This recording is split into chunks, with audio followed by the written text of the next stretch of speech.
I just read and read and read. I probably read 5 to 6 hours a day. I don't read as fast now as when I was younger, but I read 5 daily newspapers. I read a fair number of magazines. I read 10Ks. I read annual reports, and I read a lot of other things too. So I've always enjoyed reading. I love reading biographies. How can other people tap dance to work? What's the secret of that? You find your passion. You find your passion. I was very, very lucky to find it, when I was 7 or 8 years old, and fortunately my children have found their passion. One son loves farming like nothing else. One son loves music like everything else, and all 3 of them love philanthropy and what they get to do. You're lucky in life when you find it, and you can't guarantee you're going to find it in your first job out. But I always tell college students that come out, I say, take the job that you would take if you were independently wealthy. You're going to do well at it. The most important thing is to be able to define which ones you can come to an intelligent decision on and which ones are beyond your capacity to evaluate. You don't have to be right about thousands and thousands and thousands of companies. You only have to be right about a couple. I don't have to understand all kinds of business. There's all kinds of business I don't understand, but there's thousands of opportunities there. I did understand the Bank of America, and I'm able to do that.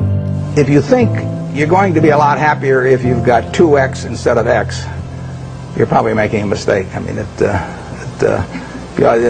you ought to find something you like that works with that, and you'll get in trouble if you think that making 10x or 20x is the answer to everything in life, because then you will do things like borrow money when you shouldn't, or maybe cut corners on things that your employer wants you to cut corners on. Ted Williams wrote a book called The Science of Hitting. And in The Science of Hitting, he's got a diagram, shows him at the plate, and he's got the strike zone divided into 77 squares, each the size of a baseball. And he says, if I only swing at pitches in my sweet zone, which he shows there, and he has what his batting average would be, which is 400. If he had to swing at low outside pitches, but still in the strike zone, his average would be 230. He said the most important thing in hitting is waiting for the right pitch. In investing, there's no called strikes. People can throw Microsoft at me, and you name it, any stock, General Motors, and I don't have to swing, and nobody's going to call me out on called strikes. I only get a strike called if I swing at a pitch and miss. So I can wait there and look at thousands of companies day after day, and only when I see something I understand and when I like the price at which it's selling, then if I swing, if I hit it, fine. If I miss it, it's a strike. But it's an enormously advantageous game. And it's a terrible mistake to think you have to have an opinion on everything. You only have to have an opinion on a few things. In fact, I've told students, if when they got out of school, they got a punch card with 20 punches on it, and that's all the investment decisions they got to make in their entire life, they would get very rich, because they would think very hard about each one. And you don't need 20 right decisions to get very rich. 4 or 5 will probably do it over time. So I don't worry too much about the things I don't understand. There's a whole bunch of things I don't know a thing about. I just stay away from those. Tom Watson said it best. He said, I'm no genius, but I'm smart in spots, and I stay around those spots. Well, I try and stay around those spots, and I just don't have a problem if somebody says, you're wrong on something. I go back and look at the facts. I think that really is much more important, frankly, than having a few points of IQ or having an extra course or two in school or anything of the sort. You need emotional stability. The first rule in investment is don't lose. And the second rule in investment is don't forget the first rule, and that's all the rules there are. I mean, if you buy things for far below what they're worth, and you buy a group of them, you basically don't lose money. Biggest mistakes people make when investing? Well, they try to... They just don't realize that all you have to do is just buy a cross-section of America and then never listen to people like me or read the papers or do anything subsequently. They think that because you can trade, you should trade. You buy a farm, you buy an apartment house, you can't resell it tomorrow. The cost of moving around. Now you get something handed to you, liquidity, which is instant. You can sell, and the cost of doing it are pennies, compared to other kinds of investment activity. So because they can so easily move around, they do move around, and moving around is not smarter than investing. Warren, what do you consider the most important quality for an investment manager? It's a temperamental quality, not an intellectual quality. You don't need tons of IQ in this business. I mean, you have to have enough IQ to get from here to downtown Omaha, but you do not have to be able to play three-dimensional chess or be in the top leagues in terms of bridge playing or something of the sort. You need a stable personality. You need a temperament that neither derives great pleasure from being with the crowd or against the crowd. Because this is not a business where you take polls, it's a business where you think. And Ben Graham would say that you're not right or wrong because 1,000 people agree with you. And you're not right or wrong because 1,000 people disagree with you. You're right because your facts and your reasoning are right. I've said many times that if you get to be 65 or 70 and later, and the people that you want to have love you actually do love you, you're a success. I've never seen anybody that reaches that age. I mean, I'm not talking about somebody that's in extreme poverty or pain or something, but I've never seen anybody that, if they have a lot of people that love them, that is other than happy. And I've seen some very, very wealthy people that they give testimonial dinners to and name schools after and everything. Nobody loves them, you know. The real test of whether you're investing from a value standpoint or not is whether you care whether the stock market is open tomorrow. If you're making a good investment in a security, it shouldn't bother you if they close down the stock market for 5 years. All the ticker tells me is the price. And I can look at the price occasionally to see whether the price is outlandishly cheap or outlandishly high. But prices don't tell me anything about a business. Business figures themselves tell me something about a business, but the price of a stock doesn't tell me anything about a business. I would rather value a stock or a business first and not even know the price, so that I'm not influenced by the price in establishing my valuation, and then look at the price later to see whether it's way out of line with what my value is. What are, say, 3 pieces of advice you would give to people who are looking to succeed in business?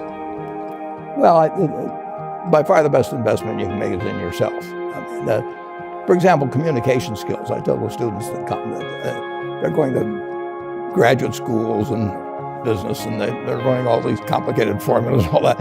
If they just learn to communicate better, both in writing and in person, they increase their value at least 50%. I mean, if you can't communicate, somebody says, you know, it's like winking at a girl in the dark. Nothing happens, you know, basically. And you have to be able to get forth your ideas. It's just hugely important. And if you invest in yourself, nobody can take it away from you. Are you comfortable today with what you're giving? I mean, does it feel...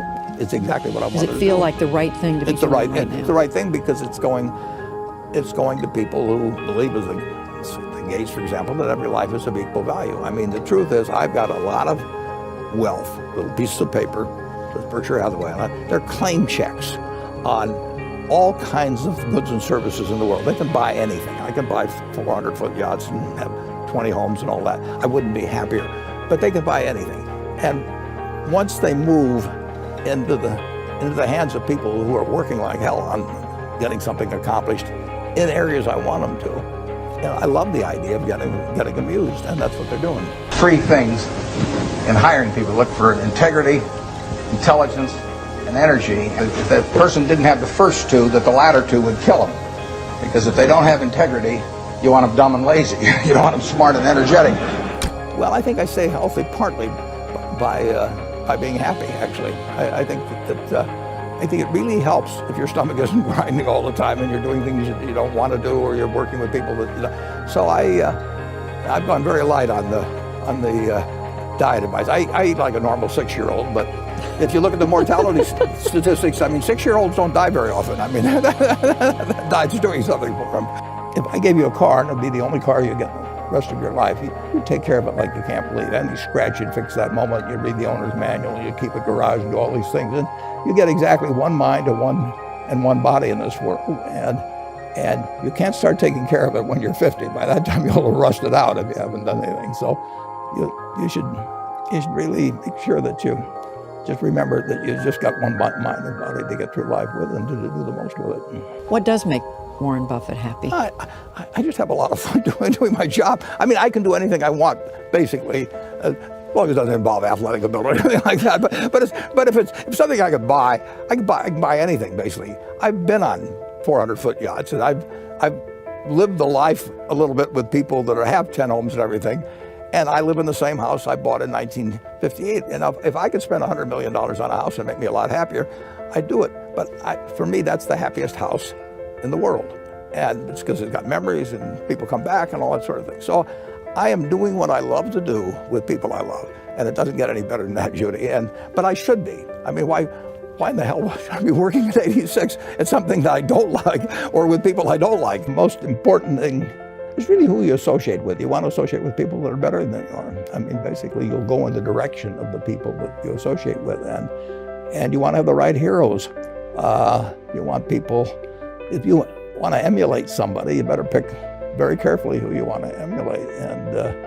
And when obviously you can't pick your parents, they're going to have an enormous influence on you, but you don't get a choice on that. But you get choices as you go down the line, and who you admire, who you want to copy, and the most important for most people in terms of that decision is their spouse. It's also important in terms of a partner in business, but the partner in life is the most important one. You want to pick a spouse that's better than you are, and then he or she, and you hope they don't figure it out too fast.